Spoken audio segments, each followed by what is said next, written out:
앞서 두 분은 이제 제 영상 제작자의 입장에서 어떻게 원작을 픽업을 해서 프로듀싱을 하는지 이 입장에서 말씀을 하셨다면, 이번에는 누차 강조되었던 이 원작이 최고다라고, 이제 스토리 is 킹이라고 이런 표현도 나왔는데, 바로 그 원작을 쓰는 작가분의 입장에서 한번 말씀을 또 들어보도록 하겠습니다. 임태훈 작가님께 발표를 청하도록 하겠습니다. 네. 안녕하십니까. 저는 한국에서 SF 소설을 쓰고 있는 소설가 임태훈이라고 합니다. 제가 영상화를 부르는 SF 스토리텔링이라고 제목을 지어놨는데요. 사실 제가 지난 1년간 이 PPT로 제법 많은 곳을 돌아다녔는데 아마 오늘이 마지막이 되지 않을까 싶어요. 저는 앞선 두 분과 조금 다르게 1차 콘텐츠인 원작 소설을 쓰는 작가의 입장에서 어떤 이야기가, 그리고 작가로서의 어떤 태도가, 어떤 소재 선정이 더 수월한 영상화 작업과의 인연이 닿게 되었는지 제가 최근 이제 4, 5년 동안의 작업 시간 동안 느꼈던 바를 창작자 입장에서 좀 말씀을 드리고 싶고요. 저는 이런 소설들을 썼습니다. 실제로 장편 소설로 3권을 썼고요. 그리고 SF 단편으로 16편의 단편 소설을 써서 발표를 했는데요. 관심이 있으신 분들은 잘 아시겠지만 한국에서 SF 소설의 시장은 물론 장편 소설들도 최근에 많이 나오고 있지만 단편 소설이 조금 압도적으로 많은 양이 쏟아지고 있습니다. 이게 대표적으로 올해 2020년에서 19년에서 20년으로 넘어가는 1년 동안 한국 작가가 쓴 SF 단편 소설이 300편을 넘었고요. SF 장편 소설이 46편을 넘어섰습니다. 그러니까 이것은 조금 경직된 시선으로 SF라고 확실히 볼 수 있다라는 소설들만 따져봤을 때도 그 정도의 어마어마한 숫자가 쏟아져 나오고 있고요. 그래서 저는 2007년부터 SF 단편 소설을 쓰기 시작했고요. SF가 어떤 붐이 될 것이라, 혹은 큰 돈이나 명예를 나에게 전해줄 것이다, 이런 계산에 썼던 것이 아니고요. 제가 좋아하는 이야기들을 쓰다 보니 그게 사실은 어떤 얼굴을 하고 있는지도 몰랐지만 사실은 SF라고 불린다는 걸 알게 되었고, 그래서 지금은 어디를 가서도 SF를 많이 공부하고 사랑하고 또 전파하는 역할을 맡고 있습니다. 지금부터는 제가 어떤 작품으로 어떤 영상 제작사와 연을 맺게 됐는지 빠르게 한번 짚고 넘어갈게요. 태릉좀비촌이라는 소설은 이제 한국의 좀비몰로서 제가 기획을 했었고요.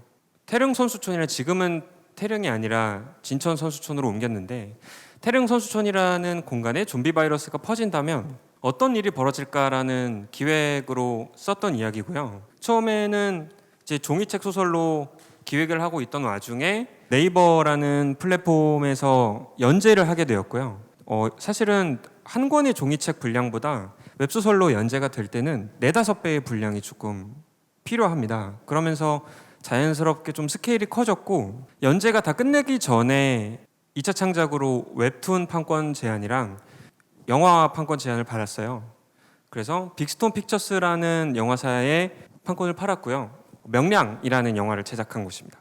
두 번째는, 이건 소설이 아니라 시나리오와 중간 단계인 트리트먼트로 썼던 이야기인데요. 거대 괴수들의 싸움터에 그 투기장 바닥에서 태어난 노예 소년이 이제 버려진 괴수와 우정을 쌓게 되면서 벌어지는 SF 성장 액션극이에요. 저는 사실 이 이야기를 그냥 소재로만 갖고 있었어요. 왜냐하면 제가 설명만 들어도 굉장한 제작비가 들 것 같지 않습니까? 그래서 저는 사실 3D 애니메이션, 그러니까 드래곤 길들이기나 빅히어로 같은 3D 애니메이션이라면 가능하지 않을까라는 생각만 갖고 있다가, 이제 신과 함께라는 영화를 만든 덱스터 스튜디오에서 이제 신과 함께를 한창 제작 중에 있을 때 SF나 판타지 같은 스케일이 큰 IP들을 확보하고 싶었던 것 같아요. 그래서 시나리오 공모전을 열었었고, 당시에 SF 장르의 시나리오만 낼 수 있는 공모전이 정말 드물었는데 나왔었고, 거기 1회에서 제가 이 아이템으로 대상을 수상하게 되면서 덱스터 스튜디오라는 곳과 협업을 한번 해보게 됐고요. 그 다음은 제가 처음으로 영상화 판권을 팔았던 작품입니다. 이거는 리니지나 와우로 대표되는 MMORPG를 한국 사람들이 되게 좋아하잖아요. 그래서 그 게임에 훅 빠진 게임 페인들이 되게 우연히 세계 거물들의 비밀을 좌지우지하는 첩보부장의 비밀 금고를 건드리게 돼요. 그게 게임 속에 있었는데, 그래서 한국의 게임밖에 할 줄 모르는 게임페인들과 이제 세상에 무서울 것이 없는 살인도 서슴지 않는 조금 첩보계의 거물들이 이 게임이라는 온라인 게임 안에서 서로 피 터지는 싸움을 하는 이야기입니다. 설정만 들어봤을 때 이게 정통 첩보물일 리는 없잖아요. 그래서 되게 많은 블랙 코미디를 넣었는데 저는 이것만큼은 절대 영상화가 될 거라고 생각하지 못했어요. 왜냐하면 소위 말하는 병맛 코드를 노리고 이제 그거를 실컷 썼는데도 오히려 이제 그런 코드에 꽂히는 제작자가 있을 경우에는 후회로 이제 펼쳐지게 되고요. 지금은 이 레어텀의 보존 법칙은 시나리오가 40에서 50 정도로 진행이 되고 있고요. 이제 앞으로 이제 원작들이 어떤 식으로 진행되는지는 후에 한번 설명을 해드릴게요. 그 뒤에는 이제 여러 단편 소설들을 제가 그동안 이제 다양한 사이즈의 영화사들과 판권 판매를 했었던 거고요. 로봇이라서 다행이야를 잠깐 설명해드리면 이거는 동화로 SF 동화로 제가 처음에 기획을 했었던 거예요. 그래서 왕따 로봇이라는 가상의 존재가 있어서 이제 얘는 자기의 정체를 숨기고 사람이랑 똑같이 생겼는데 초등학교 반 교실에 들어가서 얘의 임무는 왕따를 유발하는 거예요. 인간들을 분석해서 어떤 행동을 하면 왕따가 되더라. 그래서 내가 왕따가 되면 나는 로봇이니까 인간들은 왕따가 되지 않을 거고 나는 결과적으로 인간들을 지키게 되겠지? 라는 왕따 로봇이라는 존재를 설정해서 주인공 소녀는 인간인데 우연히 이 친구의 로봇 친구의 정체를 알게 돼요. 그러면서 펼쳐지는 이야기인데 지금 저는 이 이야기도 물론 실사 영화로도 괜찮지만 2D나 3D 애니메이션으로도 괜찮은 이야기거리라고 생각해서 기획을 했었고요. 지금은 이제 폴룩스라는 영화사에서 이제 판권을 사가서 디벨롭 중입니다. 이거는 제가 가장 최근에 작업 중인 백혈이라는 소설이고요. 제가 태릉 좀비촌이라는 좀비 소설을 쓰면서 좀비물을 원래도 좋아했지만 엄청 많이 봤어요. 그래서 엄청 공부를 많이 했고 그러다 보니 다양한 좀비 아이템들이 제 안에서 좀 싹을 트게 됐고 우주에서 펼쳐지는 좀비물 이야기를 한번 해보고 싶었어요. 그래서 그걸 단편 소설로 썼다가 단편 소설인데도 이제 판권 제안이 들어와서 그동안은 제가 계속 판권 계약을 그냥 해왔다면 이번에는 좀 시간을 달라고 했어요. 제가 이걸 더 확장된 이야기로 장편 소설로 쓰고 싶다. 왜냐하면 판권료가 다르거든요. 단편 소설과 장편 소설은 판권료가 큰 차이가 나는데 작가의 입장에서 봤을 땐 하나의 아이디어와 세계관을 짜는데 소설의 분량이 늘어난다고 몇 배로 또 노동력이 늘어나고 그러지 않거든요. 그래서 장편 소설로 제가 이제 기획을 한다고 했고 좀 특이한 형태의 계약을 했어요. 단편 소설에 걸맞는 판권 계약을 했고요. 그리고 제가 장편 소설 원고를 완성했을 때 추가금이 지급되는 좀 특이한 계약을 했고 그 이유는 제작자분이 이제 다른 곳에 뺏기고 싶지 않으셔가지고 미리 이 아이디어 자체, 이야기 자체에 대한 계약을 하기도 했었습니다. 원작 소설이 영화가 되는 과정에 대해서 제가 조금 적어놓은 부분인데 앞선 두 분들이 많이 설명을 많이 해주셨기 때문에 저는 원작자의 입장에서 가장 중요한 게 누구인가를 한번 말씀드려보려고 해요. 원작을 모니터링 하시는 분들이 아마 옆에 계신 두 분들도 원작을 가장 열심히 모니터링 하시겠지만 이분이 사실은 원작자의 입장에서 굉장히 중요합니다. 그러니까 가장 먼저 연락이 와서 작가님 어떤 소설을 읽어봤는데 혹시 영화 판권이 팔렸나요? 팔리지 않았다면 저희랑 한번 미팅을 하시죠. 하고 그 자리에 나오는 사람 보통은 이제 PD님이세요. 이제 기획 PD님이시고 영화 현장에서는 제작을 담당하는 제작 PD가 있고 기획 PD가 있다고 하더라고요. 제가 만나는 분들은 주로 이제 기획을 하시는 아이템을 물색하고 영화를 총괄하시는 분인데 이제 이분이 왜 중요하냐면 이분이 실제로 돈을 갖고 있는 건 아니지만 이분이 최종 결정권자를 설득할 수 있는 힘을 갖고 있어요.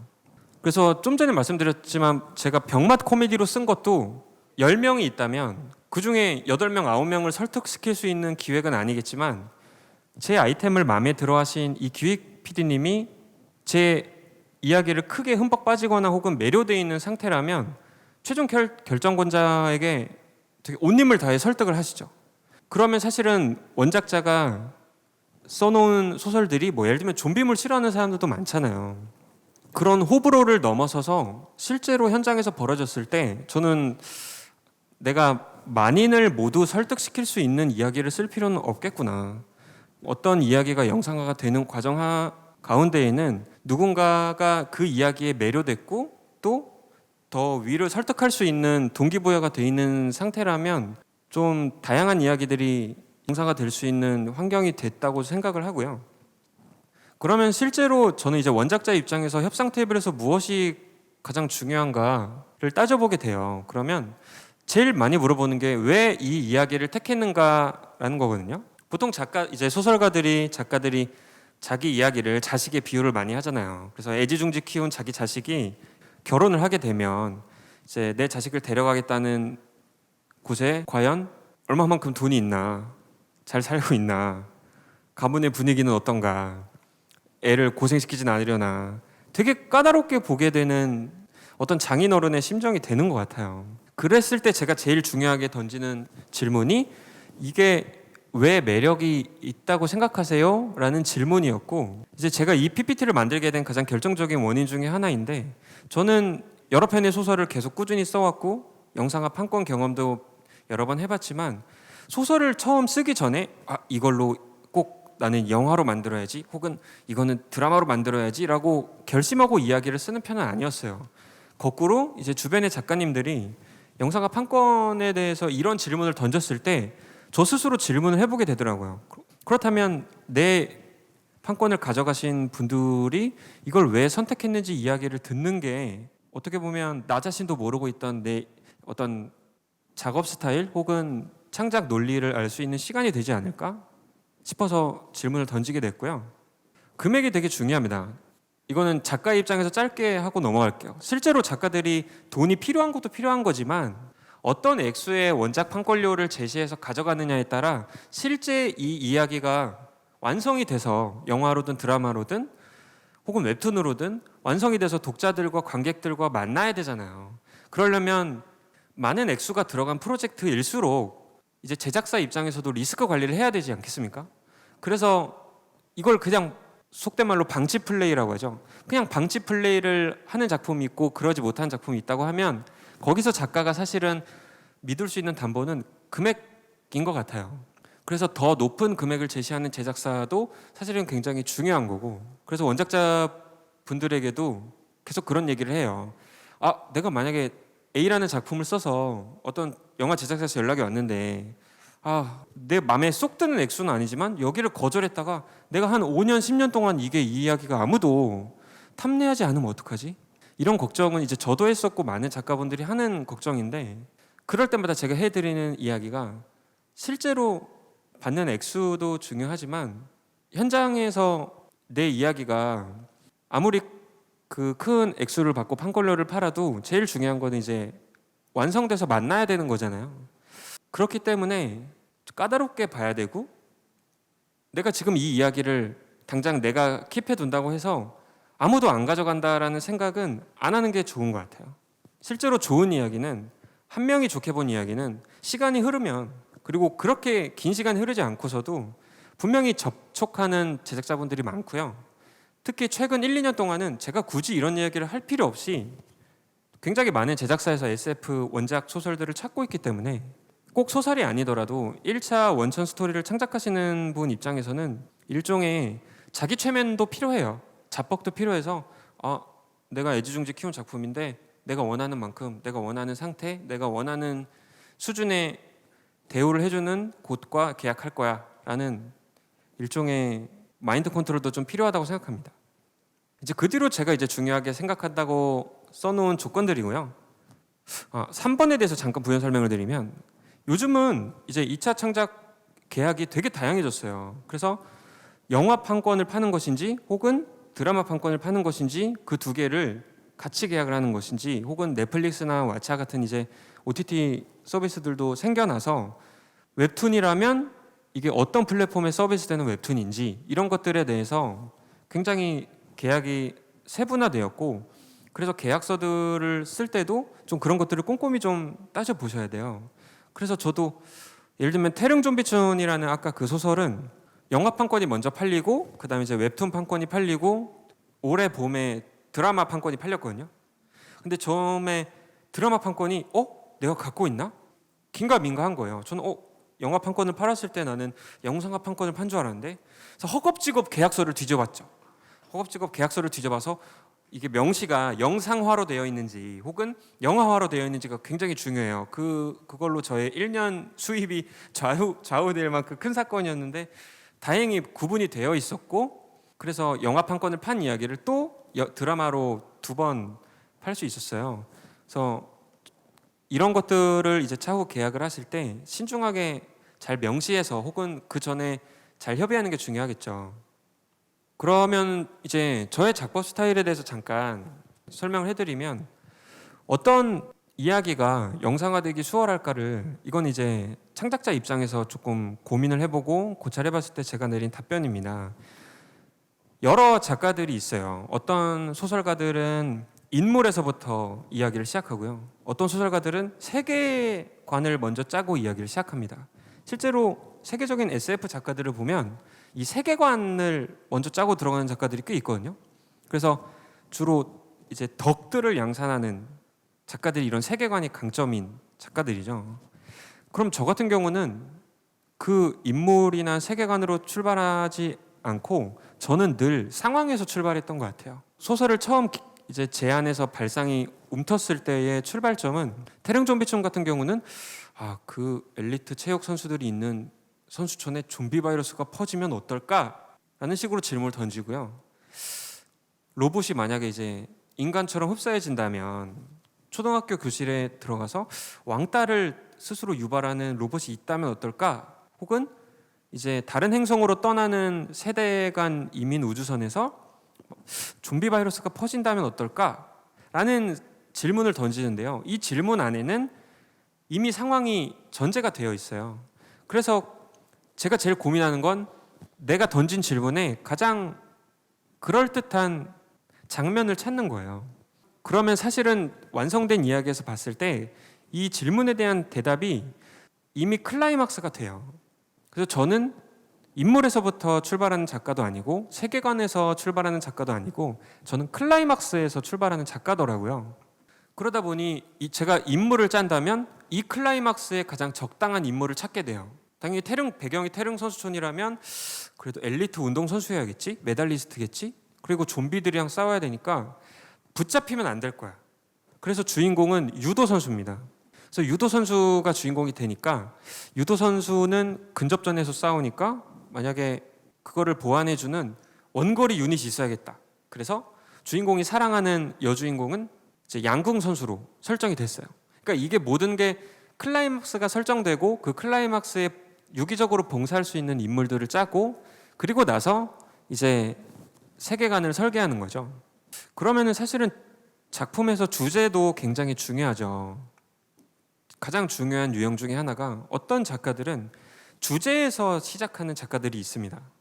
그런데 이제 보통 이런 작품들은 이제 SF나 판타지나 호러 같은 어떤 명확한 장르적인 색채를 가진 장르 소설보다는 조금 우리 독자들에게 익숙한 혹은 순문학 혹은 문다문학, 제도권 문학이라고 불리는 개인의 내면에 집중하는 소설들이 테마에서 출발을 하는데요. 저 같은 경우는 테마가 가장 마지막에 제가 발견되는 것 같더라고요. 제가 이야기를 다 짜고 결말에 마침표를 찍는 순간 제가 처음에 던졌던 질문이 어떤 답으로 회수되는지 과정을 저는 관찰을 하고 그 과정에서 어떤 방향성이 만들어지거든요. 그래서 예를 들면 태릉 좀비촌 같은 경우는 되게 2년 동안 제가 집필을 하면서 되게 힘들게 집필을 했는데 마지막 마무리를 짓고 나서야 깨닫게 됐어요. 내가 사람이 사람을 구하는 이야기를 쓰고 싶었구나. 이 이야기를 처음 기획했을 때가 이제 세월호 사고가 있고 많은 작가들이 조금 무기력함을 느꼈고 시스템이 개인을 구해주지 않을 때 어떻게 해야 되냐라는 조금 내면의 상처들과 트라우마들을 다 갖고 있었을 거예요. 그래서 저도 나에게도 그런 트라우마가 있었고 물리적으로 육체적으로 듬직한 사람이 바이러스에서 혹은 어떤 재난 사태에서 소중한 사람을 구하는 이야기를 쓰고 싶었구나. 그게 나의 테마였구나라고 저는 마지막으로 발견되는 것 같아요. 지금까지 말씀드리는 건 이제 이런 창작 스타일이 되게 옳다라는 것이 아니라, 이런 창작 스타일이 조금 제가 이제 근 15년간 쌓아온 스타일이 되었고, 그것이 이제 영상을 만드는 분들과 협업하기가 좀 편했어요. 왜냐하면 영상을 만드는 분들이 되게 중요하게 생각하는 것 중에 하나가 클라이막스거든요. 그래서 이 이야기의 정점에서 어떤 장면을 보여줄 것인가, 어떤 비주얼을 보여줄 것인가, 어떤 한방이 있는 것인가. 어벤져스를 예로 들면 타노스를 등장해서 타노스가 어벤져스와 싸우지 않고 퇴장을 하겠어요? 아니겠죠. 어벤져스 멤버들과 숙명의 대결을 펼칠 거 아니에요. 그 이야기는 이미 클라이막스가 전제가 돼 있는 거죠. 그런 식으로 저는 이제 제가 이야기를 클라이막스에서 출발하는 어떤 스타일이 하나의 조금 어떤 사례가 될 수는 있지 않을까. 그래서 원작을 쓰시는 분들에게 한 번쯤은 고려해 볼 만한 작업 스타일이라고 저는 생각을 해요.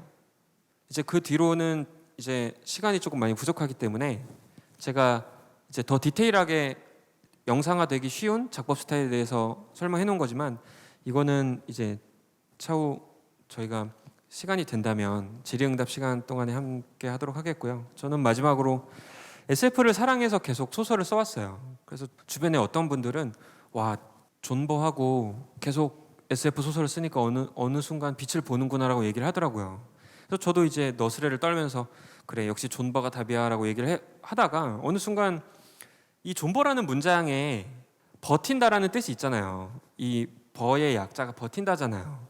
그런데 생각해보면 저는 버티면서 SF 소설을 쓰진 않았거든요. 버틴다는 게 지금 상황이 괴롭지만 나은 내일을 위한다라는 뜻이 있는데, 저는 지금 그때 상황이 배고프고 되게 큰 원고료도 아니고 미래가 담보되지 않은 상황에서 SF 소설을 썼지만 그건 즐거워서 썼던 것 같아요. 그래서 항상 저는 되게 많은 작가분들 혹은 창작자분들한테 제일 중요한 게 큰 돈을 버는 것도 중요하고 영상화 되는 것도 중요하지만 내가 SF라는 이야기를 사랑하고 얼마나 즐기면서 쓰고 있느냐가 중요한 것 같아요. 그래서 존버의 시대가 아니라 저는 굉장히 즐기는, 존질하는 시대가 되기를 바랍니다. 네, 이상입니다. 감사합니다. 네, 임 작가님 발표 잘 들었습니다. 제일 마지막에 하신 말씀이 굉장히 인상적이네요. 뭐 괴롭고 힘들고 때로는 싫은 순간을 버티라는 게 아니라 그냥 창작 행위 그 자체를 즐기는 마음가짐이 중요한 것 같고, 그렇죠? 그건 사실 원작을 쓰시는 분들뿐만 아니라 우리 PD님들도 마찬가지인 것 같아요. 그렇죠? 이제 하시는 일들이 좋은 원작을 발굴해서 그걸 영상화하는 과정, 그 모든 작품이 그렇게 돼가지고 흥행을 하지는 못하겠지만 어쨌든 끊임없이 계속 그런 과정을 진행을 하시는 그 자체가 또 그게 이제 즐거움의 일상이 될 수도 있는 거죠. 아마 이런 문화예술 창작 업계에 종사하시는 분들, 계속 여기 남아서 이런 일을 하시는 분들은 아마 다 이런 공통적인 정서가 있을 거라고 저는 생각이 돼요.